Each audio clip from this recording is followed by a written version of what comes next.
కోసం మా అమరావతి గళం ఛానల్ ని సబ్స్క్రైబ్ చేసుకుని బెల్ ఐకాన్ నొక్కండి.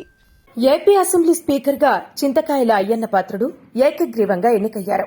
స్పీకర్ పదవికి చింతకాయల అయ్యన్న పాత్రుడు ఒక్కరే నామినేషన్ వేయడంతో ఆయన ఎన్నిక లాంఛనమైంది. ఈ విషయాన్ని ప్రొటెం స్పీకర్ ప్రకటించగానే అయ్యన్న పాత్రుడును CM Nara Chandrababu Naidu, deputy CM Pawan Kalyan, BJP శాసనసభ పక్ష నేతలు కలిసి అయ్యన్నను స్పీకర్ స్థానంలో కూర్చోబెట్టారు. ఉమ్మడి విశాఖ జిల్లా నర్సీపట్నం నుంచి ఎమ్మెల్యేగా ఎన్నికయ్యారు అయ్యన్న పాత్రుడు. ఆయనది సుదీర్ఘ రాజకీయ నేపథ్యం. ఈసారి కేబినెట్ లో మంత్రి పదవి ఆశించారు. చంద్రబాబు మాత్రం స్పీకర్ గా ఎంపిక చేశారు.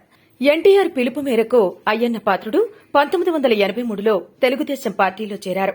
వెనుకబడిన వర్గాలకు చెందిన నాయకుడియన 1983 నుంచి ఇప్పటి వరకు 7 సార్లు నర్సీపట్నం ఎమ్మెల్యేగా ఎన్నికయ్యారు. ఎన్టీఆర్, చంద్రబాబు కేబినెట్లలో పలుమార్లు మంత్రిగా వ్యవహరించారు. ఈసారి చంద్రబాబు ఆయన్ను కేబినెట్లోకి తీసుకోలేదు. స్పీకర్గా అవకాశం కల్పించారు. ఇవే తన చిట్ట చివరి ఎన్నికలని, తనతో పాటు కుమారుడు విజయ్కి అనకాపల్లి ఎంపీ సీటు ఇవ్వాలని అయ్యన్న కోరారు. కానీ వివిధ సమీకరణాలతో కేవలం అయ్యన్న పాత్రుడికి ఎమ్మెల్యే టికెట్ ఇచ్చారు చంద్రబాబు.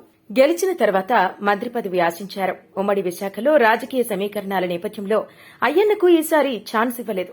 అనూహ్యంగా స్పీకర్ పదవికి ఎంపిక చేశారు. సుదీర్ఘకాలం రాజకీయం చేసిన అయ్యన్న పాత్రుడు చేయని పదవి అంటూ లేదు. 1985లో ఎన్టీఆర్ కేబినెట్లో తొలిసారిగా మంత్రి పదవిని స్వీకరించారు. టీడీపీ ప్రభుత్వం ఏర్పాటు చేసిన ప్రతిసారి కేబినెట్లో అయ్యన్నకు చోటు దక్కేది. 1996లో సార్వత్రిక ఎన్నికల్లో అనకాపల్లి పార్లమెంటు స్థానం నుంచి పోటీ చేసి ఎంపీగా కూడా గెలిచారు. అన్ని రకాల పదవులు చేశానని, స్పీకర్గా ఛాన్స్ దక్కడం ఆనందంగా ఉందని అయ్యన్న పాత్రుడు చెబుతున్నాడు. స్పీకర్ స్థానంలో కూర్చున్న తర్వాత పార్టీ గుర్తుకు రాకూడదని, గౌరవ విపక్ష సభ్యులకు కూడా అసెంబ్లీలో ప్రాధాన్యత ఇస్తానని అయ్యన్న పాత్రుడు చెబుతున్నారు. మొత్తానికైతే స్పీకర్ పదవితో అయ్యన్న పాత్రుడు యాక్టివ్ రాజకీయాలకు దూరమయ్యే అవకాశం ఏర్పడింది. ఇప్పటికే అయ్యన్న వారసుడు చింతకాయల విజయ్ చాలా యాక్టివ్గా ఉన్నారు. ఐటీడీపీ బాధ్యతలు కూడా చూశారు.